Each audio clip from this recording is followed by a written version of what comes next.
अब नियोजित शिक्षकों के फरियाद को कौन सुनेगा? कहाँ जाएंगे नियोजित शिक्षक?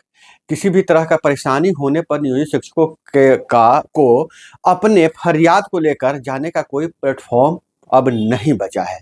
के पाठक के फरमान के बाद शिक्षकों के लिए जो एक उम्मीद की किरण रहती थी, वह प्राधिकार था। वह प्राधिकार को ही उस फरमान से बंद कर दिया गया है। क्या है पूरा मामला नियोजित शिक्षकों के सामने, कौन सी परेशानी आने वाली है, और इस पूरे मामले पर हम नजर डालते हैं। नमस्कार, मैं हूं अभय कुमार, आप देख रहे हैं अपना प्यारा चैनल ठोक तंत्र। तो दोस्तों, बहुत बड़ी खबर निकल कर आ रही है नियोजित शिक्षकों को लेकर, जहां नियोजित शिक्षक पहले से ही परेशान थे और अब नियोजित शिक्षकों की समस्याओं के लिए, उनके समाधान के लिए सरकार ने एक प्लेटफॉर्म दिया था, एक प्राधिकार दिया था, और उस प्राधिकार को ही अभी के आदेश से समाप्त कर दिया गया है। बिग ब्रेकिंग न्यूज है कि के पाठक ने, अपर मुख्य सचिव के पाठक ने नियोजित शिक्षकों को अब समस्या लेकर जाने के लिए जो एक जगह थी, उस रास्ते को भी बंद कर दिया है। प्राधिकार का मतलब क्या होता है? नियोजित शिक्षकों के समस्याओं के लिए, किसी भी तरह की परेशानी हो, उसको समाधान के लिए प्राधिकार का गठन किया गया था। अब सभी नियोजित शिक्षकों को राज्यकर्मी का दर्जा देने की प्रक्रिया शुरू कर चुकी है। के पाठक का यह जो कहना है कि सभी नियोजित शिक्षकों को राज्यकर्मी का दर्जा देने की प्रक्रिया शुरू हो गई है। ऐसे में प्राधिकार का कोई औचित्य नहीं था और नियोजित शिक्षकों के किसी भी तरह के मामलों की सुनवाई के लिए, उसके निष्पादन के लिए गठित जिला और राज्य अपीलीय प्राधिकार अब बंद कर दिए जाएंगे। यह ब्रेकिंग न्यूज है नियोजित शिक्षकों के लिए। इस बाबत पदाधिकारियों को किसी तरह के नए मामले नहीं लेने का निर्देश दिया गया है। अब नियोजित शिक्षकों को किसी तरह की परेशानी होती है तो नए मामले नहीं लिए जा सकेंगे। लेकिन इसका मतलब क्या निकलता है?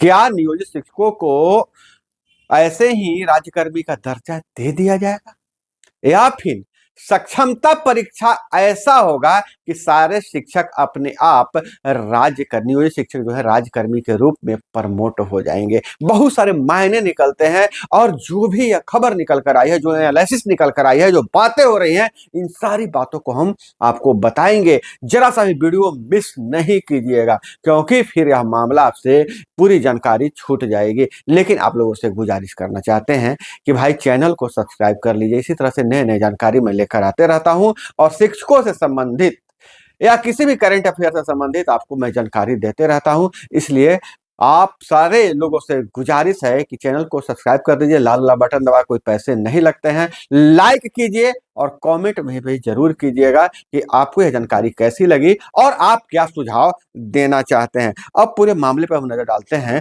तो नियोजित शिक्षकों से संबंधित किसी भी तरह के मामलों की सुनवाई, उसके निष्पादन के लिए गठित जिला और राज्य अपीलीय प्राधिकार बंद कर दिए जाएंगे। इस बाबत प्राधिकारों को किसी भी तरह के नए मामले नहीं लेने का निर्देश शिक्षा विभाग की ओर से जारी कर दिया गया है। साथ ही विभाग ने यह भी साफ कर दिया है कि जो भी इन मामले प्राधिकार में पूर्व से चल रहे हैं, उन सभी का निपटारा हर हाल में जून 2024 में हो जाना चाहिए। आप जान लीजिए, नियोजित शिक्षकों के लिए प्राधिकार जो जिला और राज्य का प्राधिकार बनाया गया था, ये करीब 10 सालों से काम कर रहा था। बहुत सारे मामले हैं नियोजित शिक्षकों के लंबित हैं, बहुत सारी समस्याएं हैं, लेकिन अब कहा यह जा रहा है कि जून 2024 तक सारे मामले को निपटा देने का हिदायत दिया गया है, क्योंकि प्राधिकार कम कर दिया जाएगा।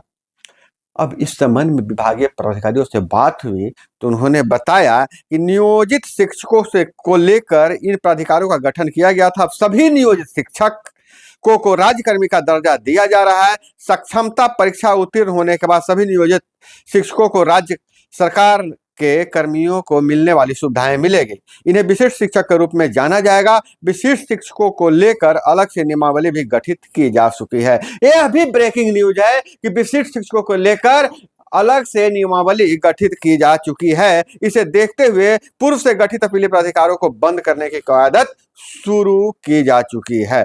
इसका मतलब गुड साइन भी है और बैड साइन भी है। बैड साइन यह है कि जिनका मामला चल रहा है अपीलीय प्राधिकार में, अब उनको जून तक क्या फैसला होता है, अगर जिला प्राधिकार में चल रहा होगा तो अगर उनके अनुकूल फैसला नहीं आएगा तो उनको राज्य प्राधिकार में जाने का मौका था, लेकिन जब अब बंद हो जाएगा तो फिर अपनी फरियाद लेकर कहा जाएंगे। और दूसरी तरफ मामला यह निकलकर सामने आ रहा है कि अब नियोजित शिक्षकों को भले ही डायरेक्ट रूप से नहीं कहा जाए, राज्यकर्मी का दर्जा मिलकर रहेगा।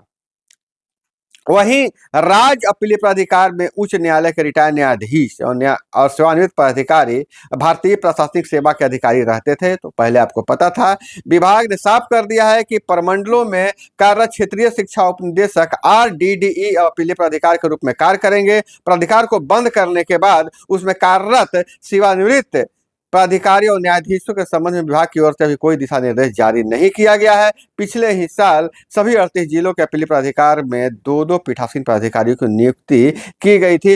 अब प्राधिकार की हम अगर बात करें तो प्राधिकारों में अब तक 2200 मामले फंसे हुए हैं। 2200 राज्य भर के और जिले अपीलीय प्राधिकार में करीब 2200 मामले लंबित है जिन पर सुनवाई चल रही है। इसमें शिक्षकों की नियुक्ति में गड़बड़ी, प्रशिक्षित वेतनमान नहीं मिलना, कम वेतन मिलना, वरीय को कनीय कर देना आदि प्रकार के मामले शामिल है। शिक्षा विभाग की ओर से प्राधिकार में चल रही सुनवाई की स्थिति निरंतर हो रही है, साथ ही निष्पादित भी किया जा रहा है। अब पूरा मामला यह हुआ कि अब शिक्षक जाएंगे कहां। नियोजित शिक्षकों के पास एक प्लेटफॉर्म था कि उनका वेतन अगर कम मिल रहा हो या फिर प्रशिक्षण का लाभ नहीं मिल रहा हो या किसी तरह का कोई गड़बड़ी है, कोई कार्रवाई हुई है, तो प्राधिकार में जाते थे और प्राधिकार से उनकी समस्याओं को रखते थे और वहां से उनको न्याय मिलता था। अब चूंकि प्राधिकार भी बंद कर दिया जाएगा और तर्क यह दिया जा रहा है कि सारे नियोजित शिक्षकों को अब धीरे धीरे राज्यकर्मी का दर्जा दिया जा रहा है, देने की प्रक्रिया शुरू है। धीरे धीरे क्यों दे रहे हैं भाई? धीरे धीरे नहीं दीजिए। प्राधिकार तो आप अचानक बंद कर रहे हैं, मामला कोई नया लिया नहीं जाएगा तो फिर कहां जाएंगे नियोजित शिक्षक?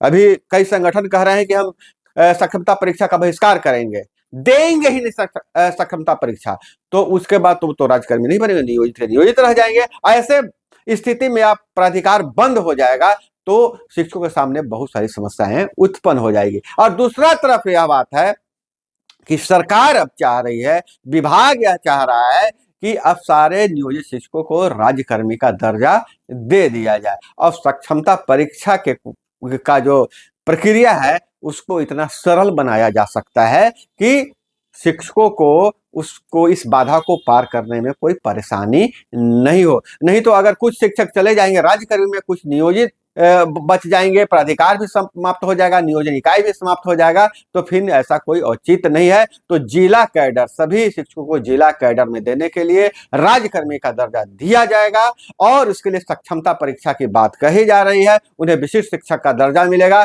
सक्षमता परीक्षा पर मामला सारा अटक गया है और नियोजित शिक्षकों के जो संघ है, संगठन है, उनका भी यही पर मामला है, सक्षमता परीक्षा को लेकर ही मामला है कि परीक्षा जो कंप्यूटर से ऑनलाइन लिया जा रहा है उसे ऑनलाइन नहीं किया जाए, ऑफलाइन किया जाए। और दूसरी सबसे बड़ी जो मांग है, जो कहा गया है कि BPSC TRE 1 और 2 के तर्ज पर उसी सिलेबस से हम परीक्षा लेंगे, तो नियोजित शिक्षकों का कहना है कि शिक्षक बहाली की परीक्षा हम क्यों दें? अब चूंकि हम काम कर रहे हैं तो हमारे विभाग से, हम जो काम कर रहे हैं हमारे सब्जेक्ट से ही सवाल पूछा जाए, पठन पाठन से पूछा जाए, जिस तरह से विभागीय परीक्षा होती है। और प्राधिकार समाप्त करने के बाद अब शिक्षकों का रास्ता बंद हो गया है अपील करने के लिए, किसी भी समस्या के लिए। इस पर आपका क्या कहना है और क्या यह मान लिया जाए कि अब सारे के सारे नियोजित शिक्षक जो हैं राज्यकर्मी का दर्जा पा लेंगे, क्योंकि यह प्रक्रिया के रूप में